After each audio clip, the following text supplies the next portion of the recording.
Konnichiwa! Streets of Rage 4 is out and I have pre-ordered myself a classic edition of the limited run version of the game.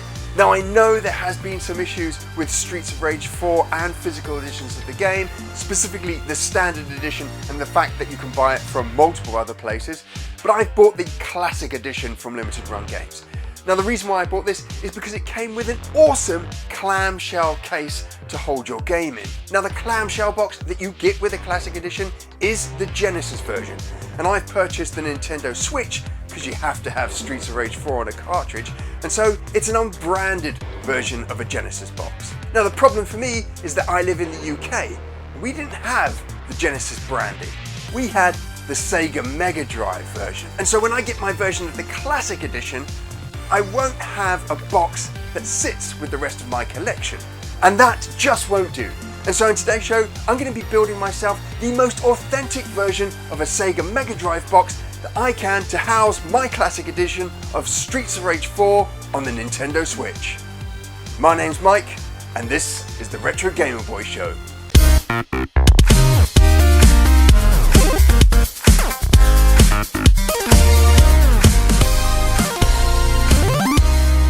Welcome back to the show. If you're new to the channel, then why not consider subscribing by clicking on a little button down here. And if you enjoy this video, why not smash that like button? Don't literally smash it, because that will break your PC or your phone. Just click or tap. That's all you need to do. I'm a massive Streets of Rage fan and a massive beat-em-ups fan. In fact, my main cabinet here, I only really have the beat-em-ups from the arcades on it. Now when the classic edition was announced, I just had to have it. And having that authentic box was awesome. But again, I have a PAL edition collection, not a Genesis edition. And so I've set out to build the most authentic box that I can possibly build to house this awesome game. To start with, I'm going to be opening up Adobe Illustrator and Photoshop to recreate those original icons and artwork that we see on the Sega Mega Drive PAL cover. And probably the biggest challenge of all is trying to recreate the box cover artwork that we find on the classic edition from Limited Run Games. So I've gone into Illustrator, I've remade my icons, and what I'm going to show you now is how I built up the full cover in Adobe Photoshop. Now the first thing I needed to do was get a really high-res version of the artwork that we find on the classic edition. But the only thing that was available is this low-res 720p 72 dpi image that was released on Twitter. And I needed to really upscale this.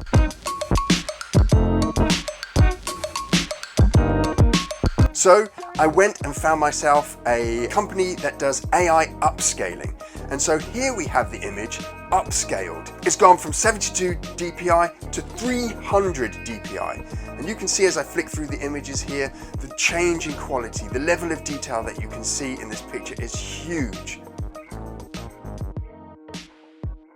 Now if we look at the image here, we can see it's a low resolution and it's only 72 dpi.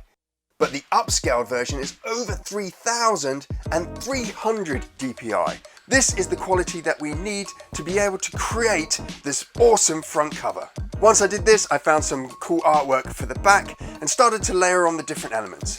The barcode is a barcode that actually works if you scanned it, or the legal text I rewrote and matched the font. The Mega Drive logos that you can see here, I actually had to redraw those from scratch. And then I started to redraw things like the 6-button controller, 1 to 4 players. And I went in there and had to make some color adjustments as I did several prints of the game. I did this for the manual and I did this for the cartridge label.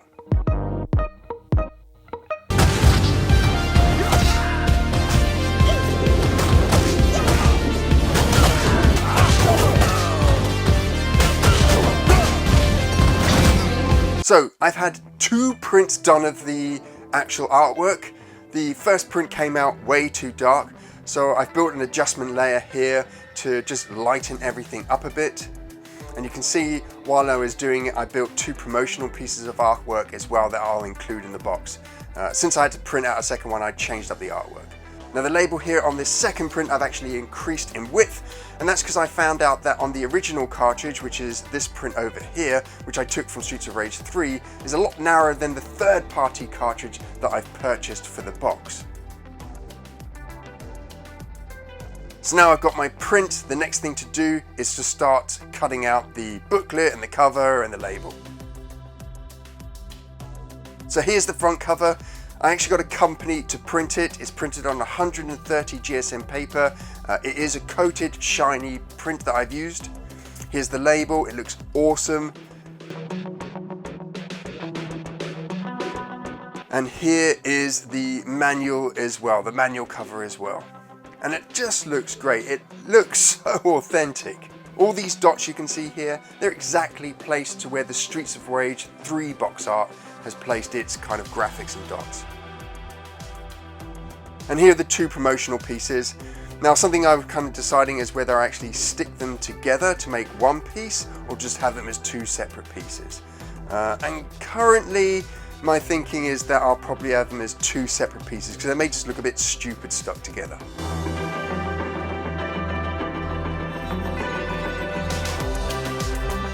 So for the manual, I'm now going to fold this over. I'm actually going to build out a full manual as well, do all the instructions. That's going to take me a little longer because I've got to plan out each of the individual pages.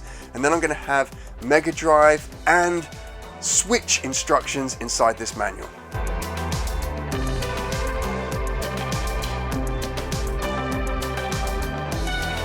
Now I'm not actually going to completely fold down the back of the spine here.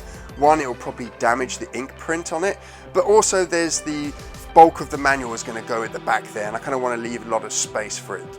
But there you go. Pretty happy with that manual. It looks pretty authentic.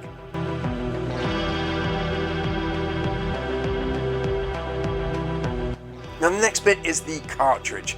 Now the cartridge is actually going to be the case for the Nintendo Switch cartridge. And I've used some foam board here just to build out the little slot that the cartridge will go into. It's rough on the outside here, but when you look inside here, it's super smooth and tidy. Now the back grip here actually acts as a grip for the cartridge, so as the cartridge goes over it, it just slightly touches it on the side, which holds the cartridge in place. So next up, it's time to stick the label onto the cartridge. And what I've done here is I've already measured out where the fold has to be. I've pre-folded it, and then I just double check that it fits on there. That looks great. It fits on perfectly. Now I'm going to use a very simple adhesive. We call it Pritt Stick here in the UK. And this will just mean that I'm not damaging. I won't get any kind of creases. The glue isn't that wet, so it kind of won't fold and warp and bend when I stick it on there. It also means if I make any mistakes, I can easily take the label off and reapply it.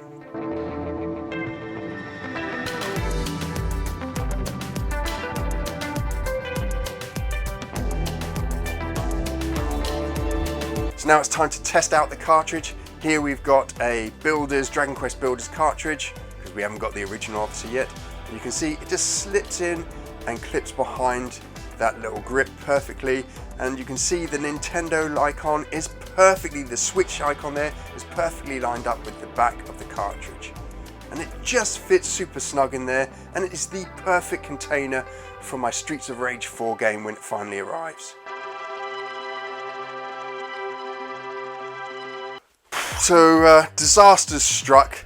Now here is the version of the game. Looks pretty cool. I'm pretty happy with the print. It's got slightly too much magenta in it. And I wasn't too worried about that because some of the Mega Drive boxes that you get in the PAL territory, the colors, the dots, they all vary to a certain degree. So I wasn't too worried about it. But the big issue here is that it's got about 3mm on the side here and 3mm on the side here missing. And I have no idea how I've screwed up so badly there. Now all the other dimensions are perfect, like the spine dimension is perfect on both sides here, the spacing is perfect there. I've literally cut off both ends of the cover. So I'm gonna have to send it off to get reprinted again. This will be the third reprint, but this time I think what I'll do is I'll try fix some of this magenta, so I'll add in some green in there just to kind of bring it closer to the original colors. The spine logo here for Streets of Rage 4, I think I'll also increase the size here so it's the same as the Streets of Rage 3 logo. So, take 3 on the cover. Let's see what it looks like. It's going to take me a couple of days to get this printed, but for you, it will only take a few seconds. Well, it's in. We've got the brand new proof here, and I think you can see there's 3 different proofs. Hopefully that comes out on the camera. This is the first one, way too dark. Second one, much lighter, a lot closer to a lot of the boxes that you got on the Sega Mega Drive. But here, this one is pretty damn authentic. It is super close. The only thing I'd say that I could do to improve this one is increase the white balance in the Mega Drive logo and perhaps the weighting of the black line around it. But other than that, it looks pretty damn close. So what I'm going to do now is cut out this and hopefully it will fit perfectly in the box. So here you go, this is the second version of the cover we did, and you can see how short it was. You can actually see the gaps for the instruction manual there, and it's the same on the side, and I really couldn't kind of shift it either way. I tried to shift it this way to make it better, but you can see the Sega logo's offset. And you can see here there's a lot of magenta, so a lot of the kind of reds in here, which is not as accurate as I'd hoped. So now I'm going to put in the brand new print and hopefully it fits. Here's our brand new cover here. You can see that that is far better. And this is the up-resed image. Remember, we used an AI program there to get this high, super high res version of the artwork as well. So fingers crossed.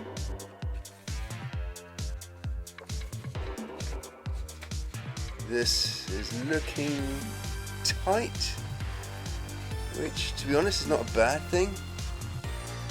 Don't want it to crinkle though, I don't want it to wrinkle up in the box, so I might have to shave a millimeter off.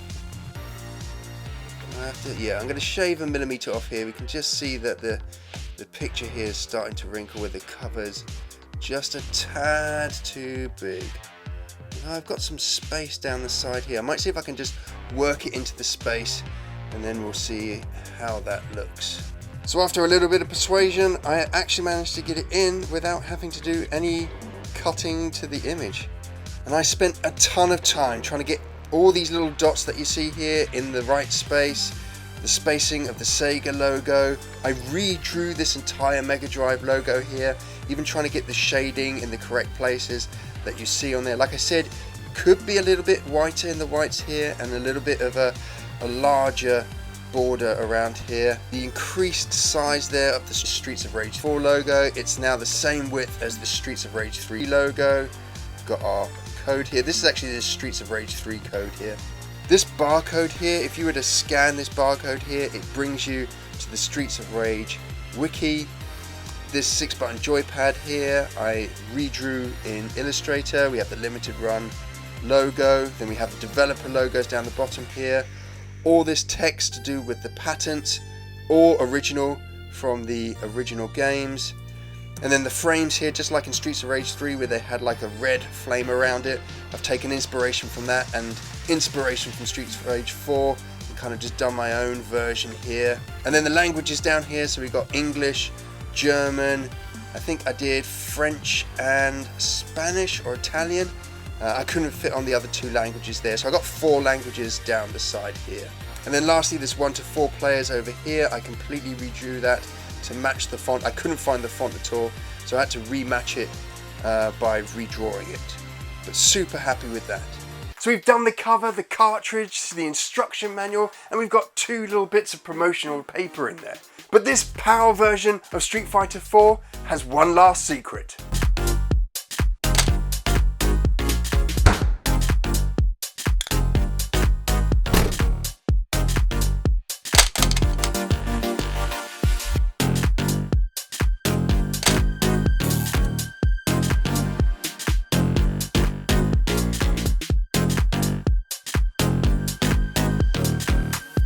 The cartridge that acts as a cradle for the Nintendo Switch version of Streets of Rage 4 has Streets of Rage 1, Streets of Rage 2 and Streets of Rage 3 all on one cartridge. And so at any point, if I want to play any of the Streets of Rage games, I can play them all by picking up one box.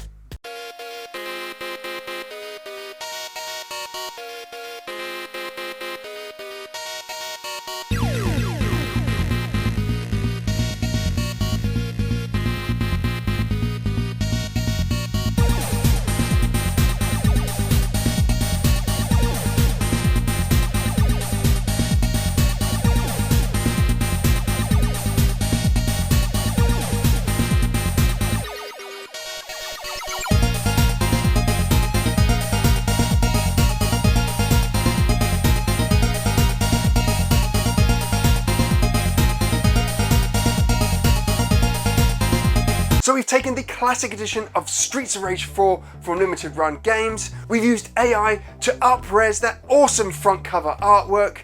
I've spent over a week recreating all the icons, trying to make this cover art and the manual and the label as authentic as possible. And to add to that, the cartridge has now all 4 games in one location. It's been a ton of fun making this video. It's been a ton of fun creating that box. And for me, it's just going to look brilliant in my collection. Again, if this video has brought you to this channel for the first time, then why not subscribe to the Retro Gamer Boy show by clicking on my little pixel head below. We have videos every single week about retro gaming, and so that you never miss one of your retro gaming shows, you can always click a little bell icon down the bottom here that will notify you as soon as we got an episode for you. Until then, why not check out the huge back catalogue of retro gaming videos that we have by clicking on one of the 2 videos over here.